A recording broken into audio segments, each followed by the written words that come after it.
All right, welcome to Friday Night Live. We are sponsored by Craig Fail, the owner of Blackbridge Financial in the Palisades. If you have any financial needs, Craig will be glad to help you. Make sure you look him up and check him out.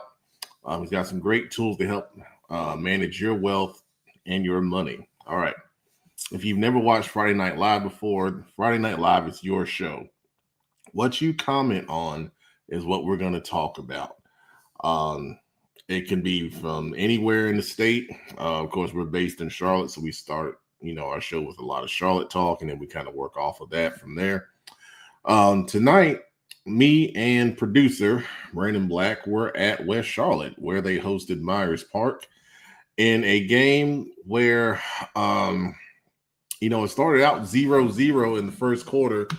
Both defenses, I thought, really did a good job in the beginning. There were some penalties, I think some nerves on both sides. It was a really big crowd. Myers Park had to bring about 200 kids that filled up a section of the bleachers on the away side. And then West Charlotte had a really good crowd as well. They moved the band out down on the track, to get more seating in there for West Charlotte. But overall, I thought the fan participation was really, really good in this one. And then into the second quarter, the offenses kind of got going a little bit. West Charlotte was really working well in the running game. Went up 14-0 on the strength of that running game. A couple touchdown runs for the West Charlotte offense. And then Myers Park answered back with a nice deep ball from quarterback Ramir Watson, hitting Chaz Portis, the elite speed guy in their offense. Cut it to 14-7 going into the half. And, at that point, I felt like we were going to have a really good game because Myers Park, hit a big play. They started finding a little bit of stuff offensively. And I thought we were going to have a little bit of back and forth. But in the third quarter, West Charlotte came out and just took control. I mean, they got up 34-7 in the second half. They continued to run the ball well. They hit a few things in the passing game to kind of, keep them on balance a little bit. But I thought their offensive line, played a good game. And then Jamori Nichols, the quarterback, was our player at the game. He kept several plays alive. He ran for several first downs, made smart decisions with the football. And they were efficient offensively. Myers Park did get 2 touchdowns in the fourth quarter, kind of late in the game. They ran a pretty cool fake punt where Rodney Dunham threw the ball to Josh Hines, and that moved the ball down the field pretty well, kind of toward the end of the game. And then they benefited off of a bad punt snap, set them up deep in the red zone, and they were able to punch one in to kind of end it.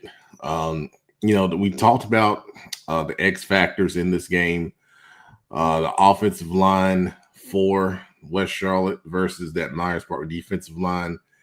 And then if the Myers Park quarterback, could hit some passes and keep, the West Charlotte defense kind of off balance. And, the West Charlotte offensive line played really well.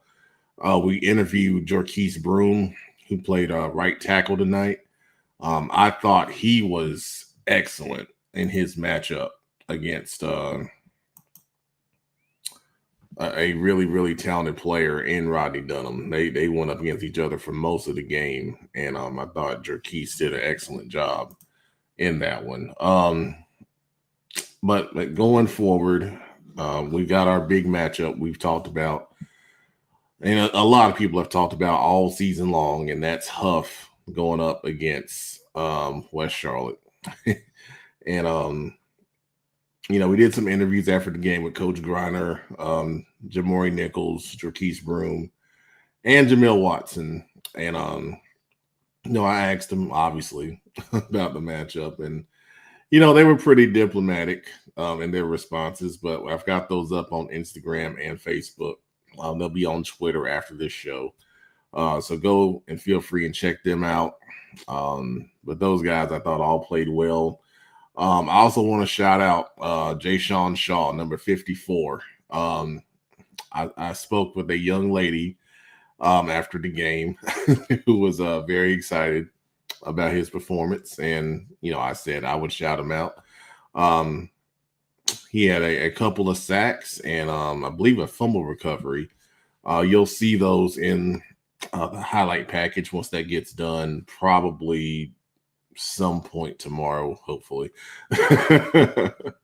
And we'll put that out on our outlets, YouTube channel and Facebook and, everywhere but Instagram, because Instagram for some reason can't process those high, volume, full highlights. So we may clip up some clips and put those on Instagram. But anyway, that's where we were tonight. Like I said, it was a good crowd. And it was really, really fun to see a good environment without any, funny business going on. And, it was good. It was really good, man. So once again, feel free to comment on what you saw tonight, where you were, and if anyone really played well, feel free to shout them out. And we'll show them some love. All right, let's see what we got in the comments here. First of all, Dr. Swag 2010 says, tell coach he can keep riding wave Ashbrook Goddess. Yeah, I saw that score just before the show started. And let me look up that exact score so I get it right. So we got Ashbrook over Dudley. That's who he's talking about. Low scoring game, 15-7.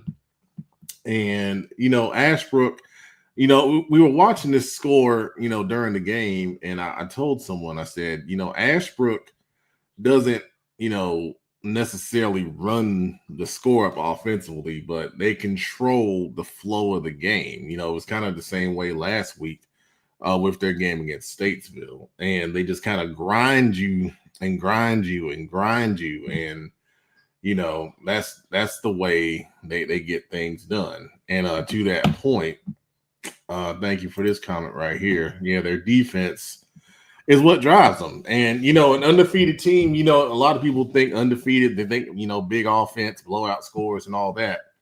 But no, they grind you and they grind you and they stop you. And, there's different ways to win games, and that's how they get it done. So once we go through the scores tonight, we'll look at the brackets and we'll, kind of go through the big matchups for round 4 of the playoffs. And, we'll give you a little preview of that. All right, let's see what else we got here. Let's see. Brett Cullen got Zach Cullen, almost 250 yards and 3 touchdowns over Freedom. Yeah. Sun Valley with a big win on the road at Freedom. I believe that final was 46-20. Let me see if I got that right. And it's not coming up on my screen here. Interesting. Yeah, I think it was 46-20. I think that's what I saw on Twitter. But yeah, Zach has done a great job all season long. A player that can do so many different things. And I saw he just got an offer from I think it was Graceland University. So congratulations to him on that. And congratulations on Sun Valley. We said before the season, they look like a 6A state title contender. And despite the lower seed, they're playing like it. They're playing like it. It's tough to go up to Freedom and dominate them in that fashion. That's really, really impressive. I see that comment right there. Let's see. Terrell Pinckney, upset of the night. Indian Land beating TL Hanna. Yeah, down in South Carolina, a couple weeks ago, we shouted out Indian Land for their undefeated start. And, they had a tough loss to Northwestern, but now in the playoffs, they're rolling. Coach Adam Hastings and those guys are doing a really good job with that program. They've kind of built it up, year by year by year. And now they're at the point where they're deep in the playoffs and winning big games. And, that's the way to build a program, man. Adam Hastings is a heck of a coach, and he's put together a really good staff. Some of those guys, I know personally, and they're doing a great job. And shout out to them and congratulations. I know I scan the South Carolina, stuff every now and then. I know a lot of people weren't giving Indian Land a lot of credit for what they were doing because of the schedule they played, that kind of thing. But when it's time to get it done and you find a way to get it done, you're gonna get shouted out and you're gonna get some love. So congratulations to Indian Land, man. That's awesome. Good stuff. All right, Jaden Covington, big offensive lineman at J.M. Robinson. We had a great game with Oak Grove, ready for Hickory next. Yeah, that was a back and forth one. We were keeping up with the score there. Oak Grove came into play. And J.M. Robinson, though, they were able to pull that one out. I'll give you that score here in just a second. Yeah, 41-33. So it was a good, entertaining playoff game right there. Oak Grove is one of those programs they've been knocking on the door, trying to get deeper in the playoffs. And they came with a good fight tonight. But J.M. Robinson found a way to get it done, and they're moving on. Someone else, I think, said it, and I don't know if it was on here or something I was reading somewhere else, but it's about surviving and advancing. That's all it's about. And, J.M. Robinson found a way to get that done. And going up to Hickory, or is Hickory coming to y'all? I got to look at the see. We'll look at the bracket. We'll look at the bracket for the end of the show. But that'll be a fun game to watch right there because you got two offensive guys that are really fun to watch, and Coach Seidel and Coach Natoli, who is the offensive coordinator for Hickory. I mean, if you love offensive football, that's gonna be a game to watch next Friday for sure. Let's see. Chris Peavy Sr. has got Providence Day getting it done tonight, winning the state championship in the NCISAA 42-6 over Charlotte Christian. Congrats to the Chargers. On Prep Reds on North Carolina, we predicted this game, and both me and my partner Will Helms, who kind of covers the Raleigh area of the state, we both predicted Providence Day to win. I think I predicted 45-27, and Will predicted like 51-21. So we got the Providence Day part right on the score. Didn't get the Charlotte Christian part right on the score. But either way, Providence Day with an undefeated season, which is, really impressive and very hard to do, especially when you're playing your rival twice.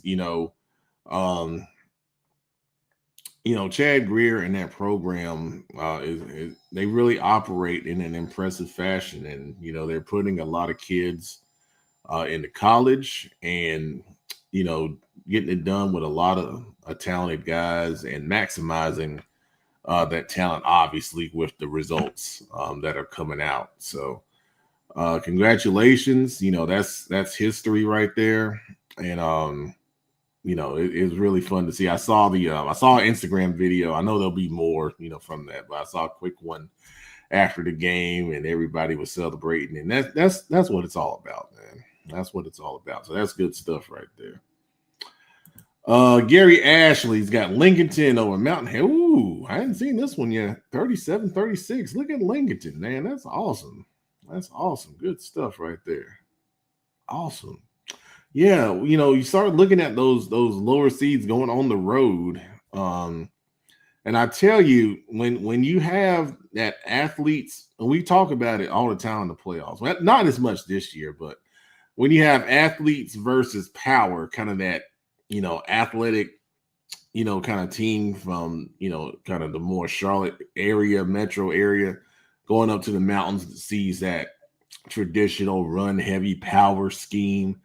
And you get that contrast of styles. It's a battle to see which style is going to win out when you have those contrasting things that you maybe don't see that much, throughout your regular season and your conference schedule in your area.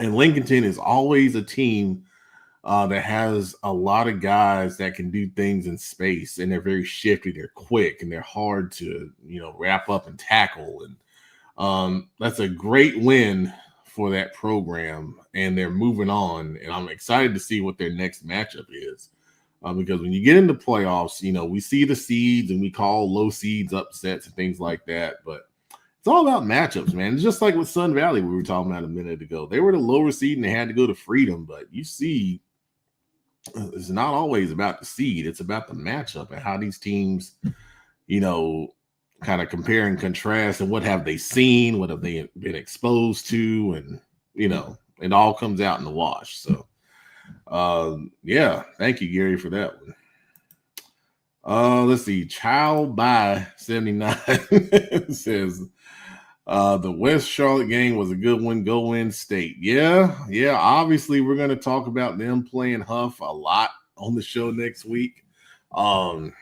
It's something that obviously we did the interview. I did the interviews with Coach Griner and Coach Baker over at Huff over the summer. It's pinned on my Instagram because it just kept getting so many views. I said, well, I might as well pin it so people won't have to go far to see it. But yeah, it'll be a big time matchup to see who goes on to the state championship. And trust me, we'll break it down in our CFI fashion. So appreciate that. All right, Karen Belk, Independence 52, Richmond Senior 18, Jaden Jones 4 touchdowns, other great plays on offense. Defense was terrific, interception and sacks. And head coach DJ McFadden became third in Independence history in victories. Man, that's awesome. That is awesome. We kept watching the score and kept just seeing it going up and up and up and up. And it's great. It's great. We talked about it, going into the playoffs that Independence was playing the best football at the right time. And it can showed once again tonight, a Richmond team that had been playing really well offensively, they're holding them to 18 and then putting up 52. I felt like they could run the ball, pretty good based off stuff I saw and, stuff that, people were telling me about Richmond County. Jaden Jones, yeah, he's one of the best running backs I've seen, in my years here in Charlotte and throughout the state, obviously. So I'm really excited to see how those stats break down once they get them done. Of course, we got to shout out our guy, Big Eye Shelby, helping lead that defense to another really good performance. And we'll see where they land in the brackets. I believe they have Weddington next week, but we'll verify, in the brackets after the show. And then Karen also wants to share that their kicker is terrific. So, so there you go. That's good stuff right there. All right, Mindy Creech also sharing Sun Valley beating Freedom 46-20, and the defense was insane. Okay, well, if you get some more information on who really played well on that defense, please feel free to shout them out and let me know, because I always want to highlight whoever plays well. So I appreciate that. All right, our guy Joe Hughes, he's got Crest 31, East Lincoln 14. Yeah. Our guy Shay Kwan was there, and Shay shot him. I keep mixing that up. Earlier in the game, he sent me a couple texts, and I'll share what he sent me. Looks like Crest got out to a 21-0 lead in the first half, and said East Lincoln was really having trouble moving the ball. And then once East Lincoln got back into it, they had the chance to make it a game. They were down 24-14 after they got an interception. They drove the ball to the red zone, but Crest forced a fumble, and then Crest ended up scoring on the next drive there. So that's kind of the game flow that he shared with me. But that's a kudos to Crest, because I don't think East Lincoln scored that amount of points all season long for a game. I mean, they put up points against everybody, and for them to only give up 14 to a high level offensive team like that, that's major kudos for the Chargers there. Looks like they're going to get a rematch with South Point, who I think they defeated Monroe. What was that final score? Because there was a ton of points in that one. I couldn't keep up. It was so many points. And I don't think I have it on my ticker here. It's like, I don't know. There it is. 61-42. Good gracious. So The last time Crest and South Point met, it wasn't good for South Point. But this game will be at South Point. We know it's hard to beat a good team twice. South Point is a good team, obviously. So it's going to be really interesting to see, and when you get a big blowout like that, what corrections can South Point make to make that game more competitive the second time around? So, but kudos to Crest. Great performance in that one. That's really impressive. All right, Shannon Wingate, good to see you, man. As always, let's see what you got here. You got Maiden beating rival Newton Conover. Yeah, this was a rematch we talked about on Wednesday's show. All right, Shane Wingate Jr., 200 yards rushing and 3 touchdowns on the round 4 against High Brighton. All right. Congratulations, man. Let me see what that final score was here. We got 29-6. Wow. So the first time around, Newton Conover made 19-13 in double overtime. So that's a heck of a correction right there, man. That's impressive. Congratulations. Let's see. We got Me, Him, and Her 704 says Ricky Myers Jr. with a pick 6, Jaden Jones multiple touchdowns, and Indy Rolls. Yeah. Ricky Myers Jr. Man, what a player. That's awesome, man. It's awesome to see. We interviewed both Ricky and Jaden last week when we were at Independence. So congratulations. Good stuff. And congrats to Big Eye once again. All right. Miss Schuver wants to shout out West Charlotte, Hickory, and Maiden. So there you go. There's your shout out.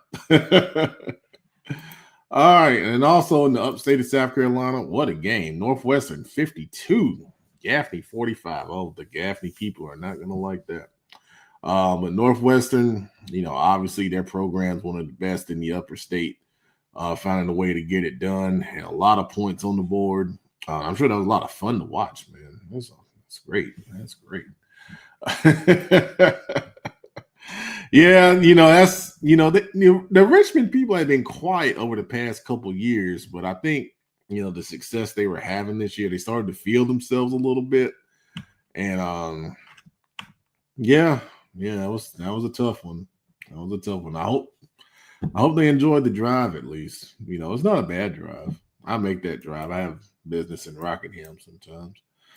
Let's see what else we got. Lula Sweat says West Charlotte will beat Huff next week. Ooh, okay. Well, I know we got some Huff people, so I'm sure they'll respond to you at some point.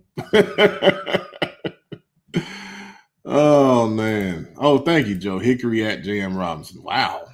That'd be a fun one to watch. We're going to have some tough choices next week. I'll tell you that.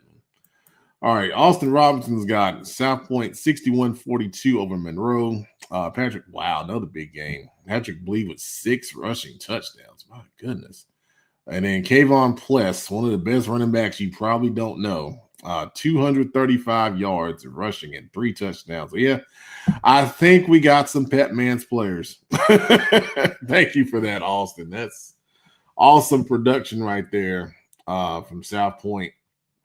I was telling, I think I said it, I might have said on the show that this game was going to be about who could stop who, and we didn't really get much of anyone stopping anyone there.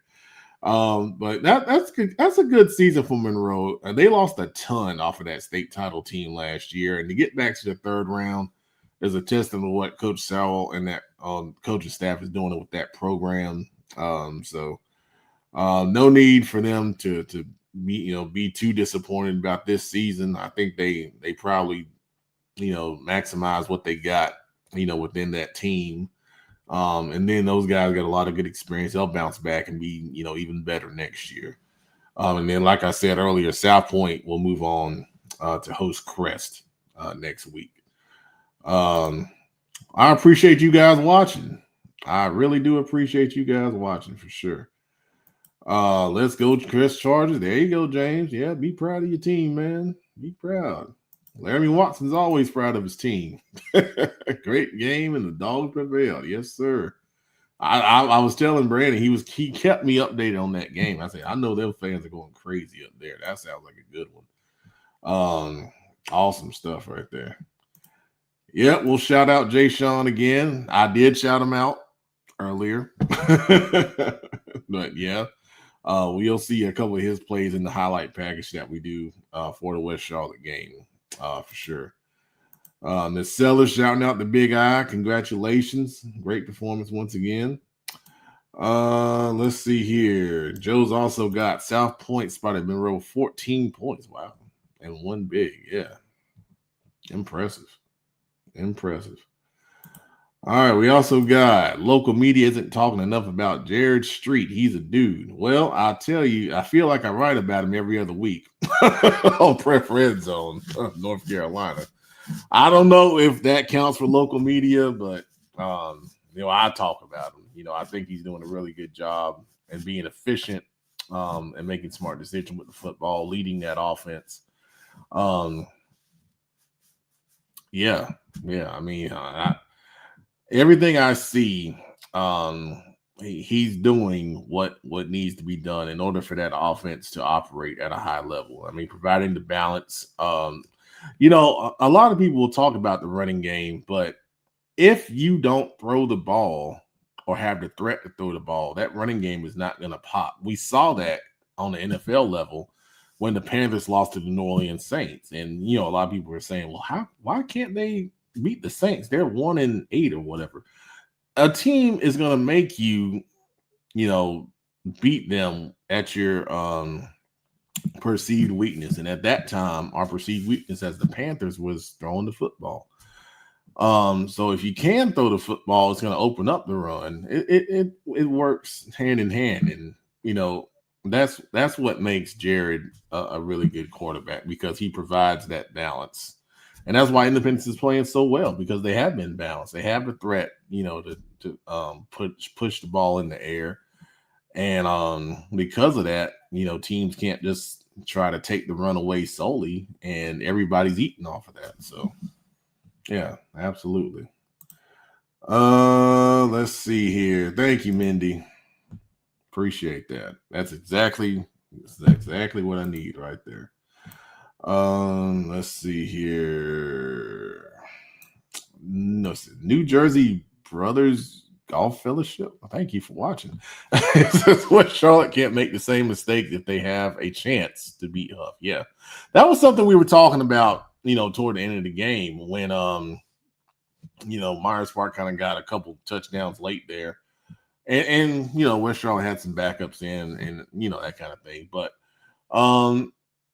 those kind of errors and things like that, of course, when you're in the state semifinals, you can't make those mistakes, and they know that.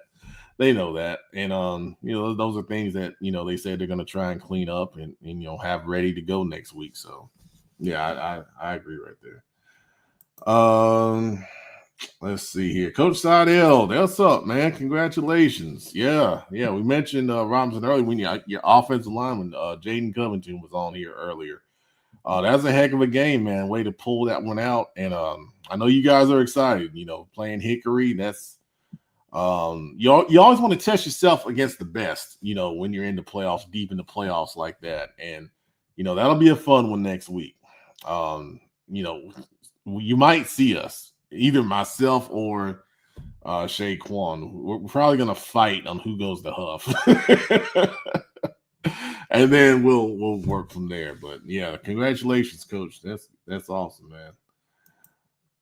Coach Akers, yeah, I gave you a shout out on Instagram too, Coach. Yeah, congratulations on that. That's that was a dominant season. Undefeated championship season is something that a lot of people don't get. It's really hard. It's hard, and they say it a lot in the NFL, but it's true in high school football. It's hard. It's hard to win, and especially to be undefeated and to win with dominance. It's a lot of hard work, a lot of dedication, and you guys earned it. Congratulations, man. That's awesome. Go celebrate.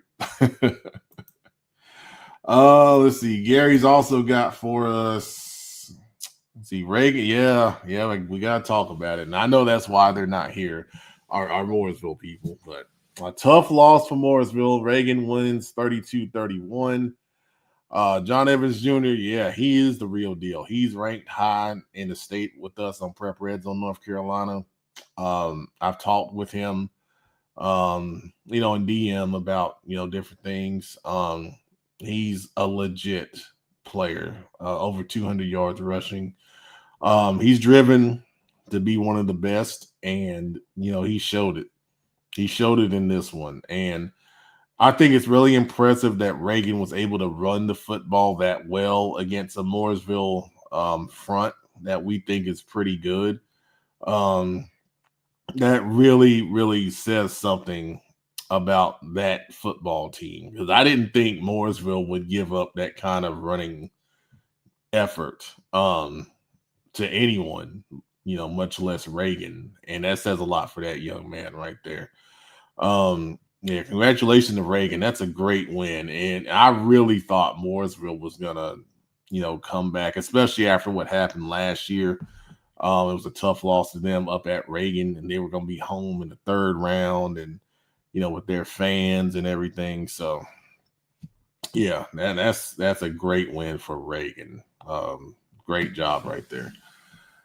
Let's see here. Kendall Rudolph. I hadn't done the brackets yet. I hadn't even done the scores yet.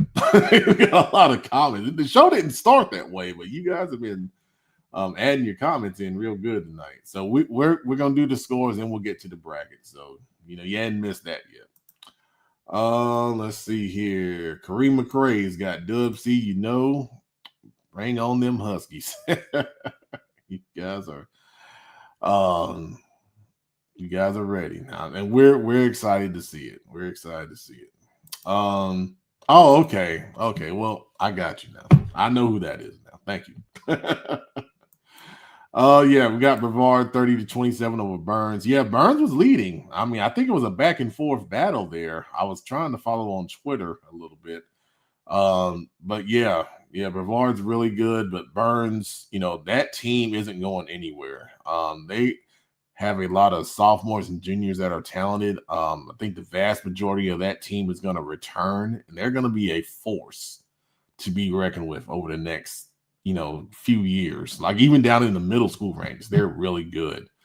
And I remember talking to Coach Devine after they beat Stuart Kramer, and he was excited about what's in the pipeline. So they're not going anywhere.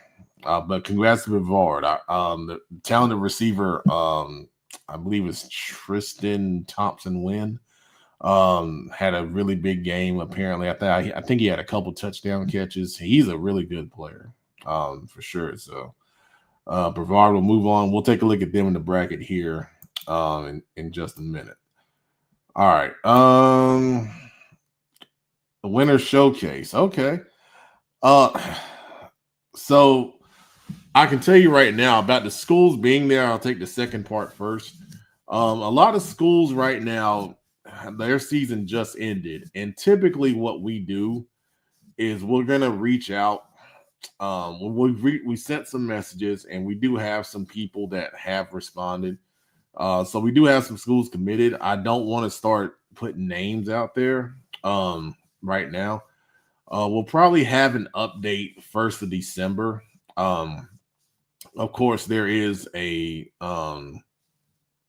thing where at this point in the season, programs are evaluating who's going to be. You might have seen some things on Twitter about, kids putting their names in the transfer portal and things like that. That is one thing that coaches and college football programs kind of weigh is, do we need to go out and look at 2026 kids, for this upcoming class, or do we want to hold our spots for the transfer portal? We've heard different things from different college coaches, and it's starting to swing back to high school kids though, because the volatility of the portal,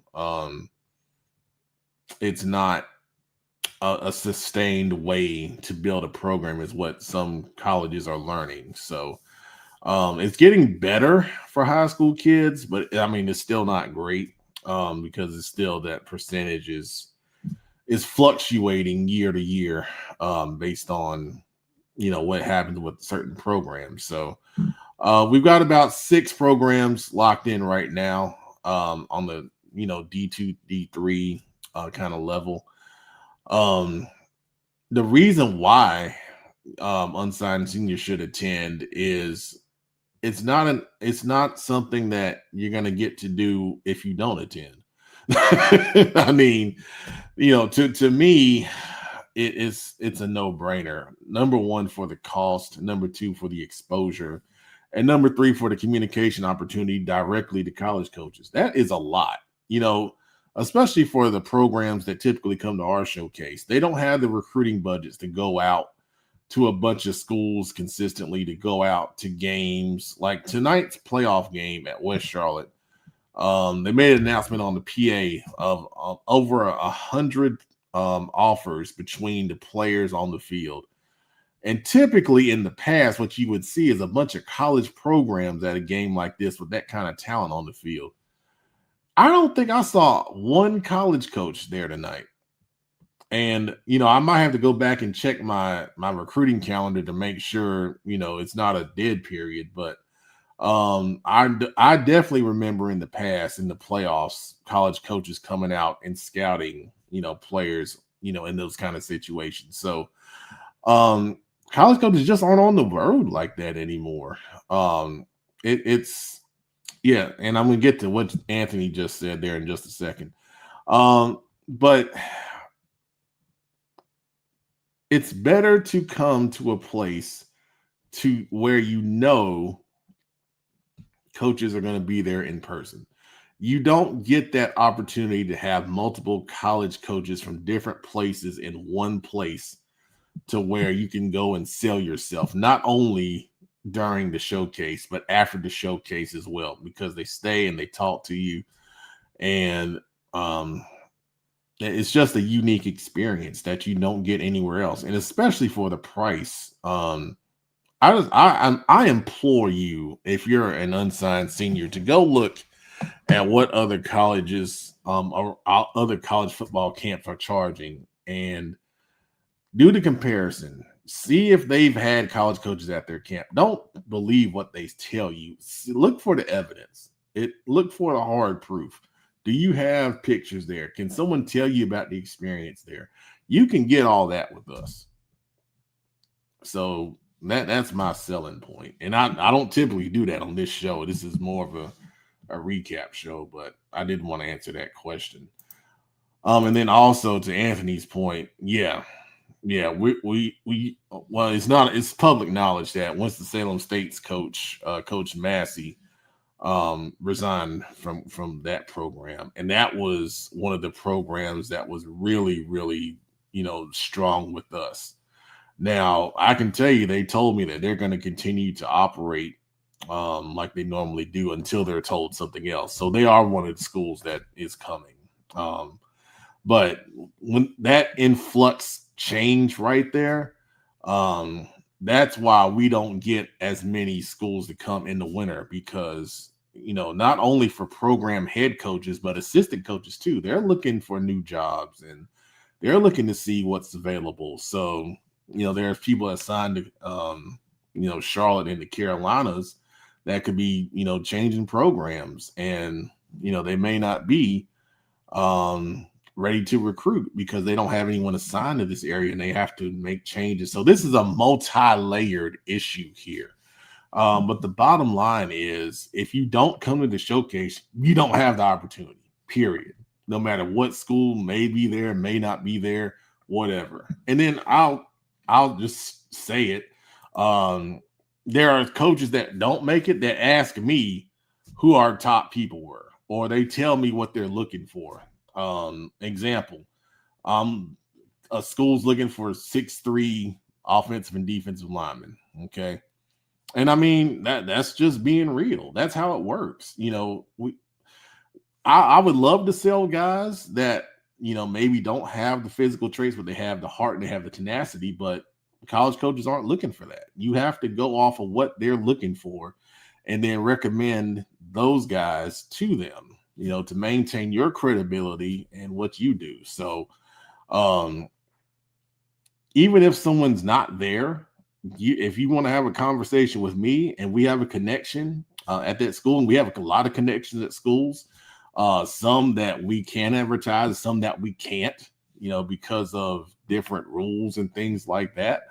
Um, we are able to push, kids, even if someone's not there. And we do that all of the time. And, if I have to go as far as showing receipts, I'll be glad to do that. But, I don't think I have to at this point anyway. But anyway, that's not what Friday Night was about. But I appreciate those questions. And that's part of it too. Coaches watch live streams. Yeah, absolutely.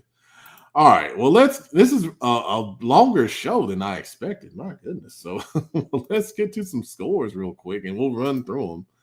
And then we'll get to the brackets. So I'm going to share Max Preps. All right, let's go back to the top here. We got West Charlotte over Myers Park there, 34-21. We talked about Reagan over Mooresville.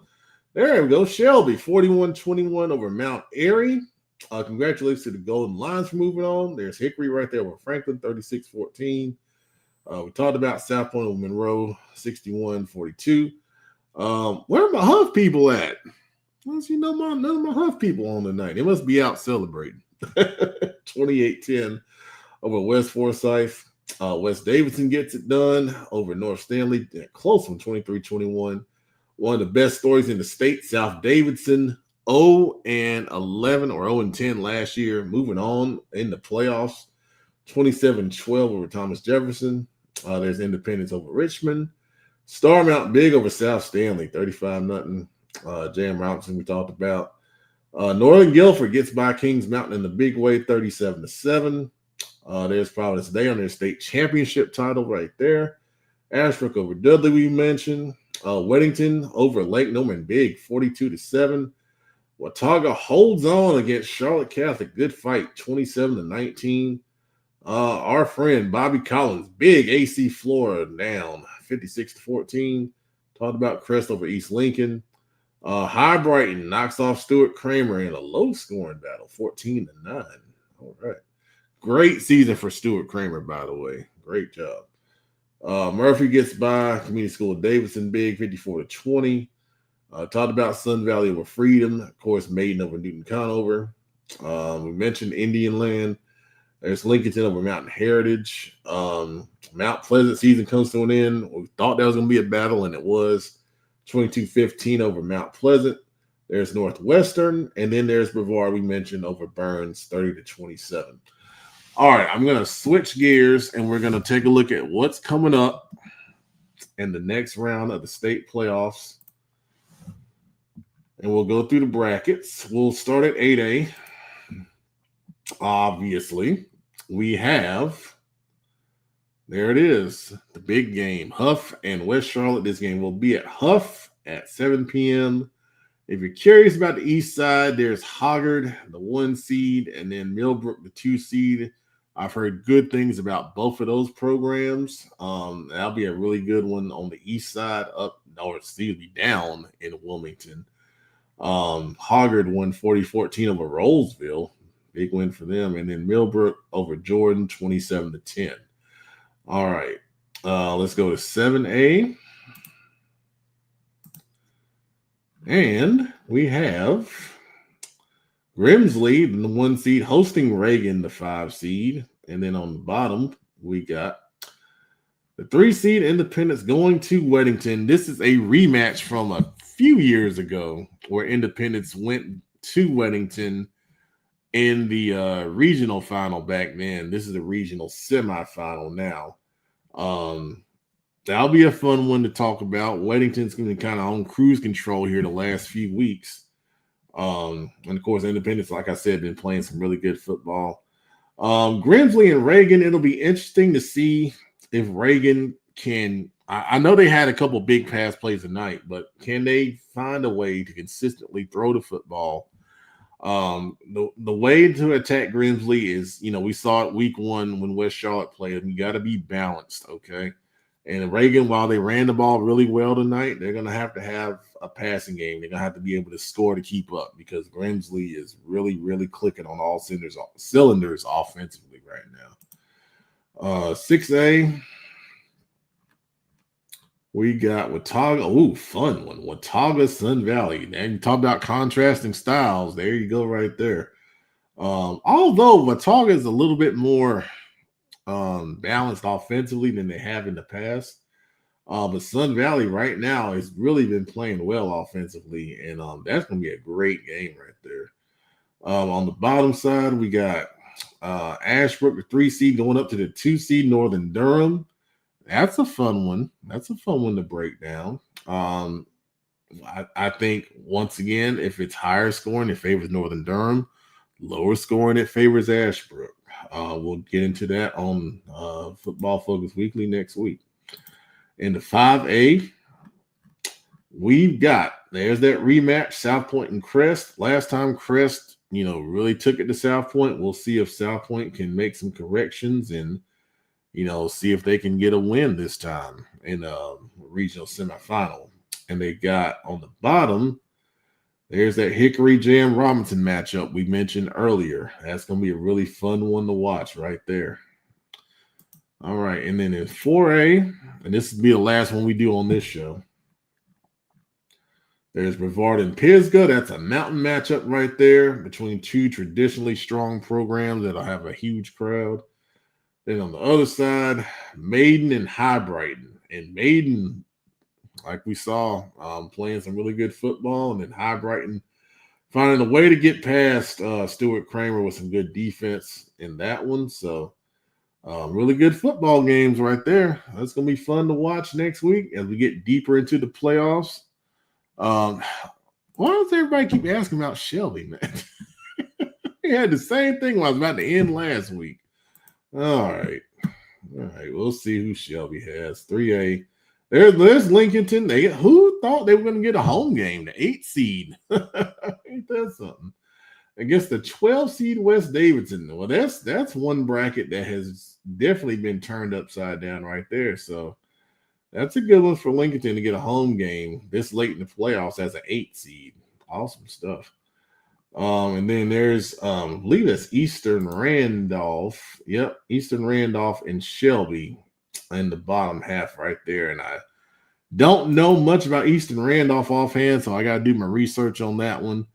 But that'll be at Eastern Randolph. That'll be a good little drive for Shelby right there. So there's Shelby.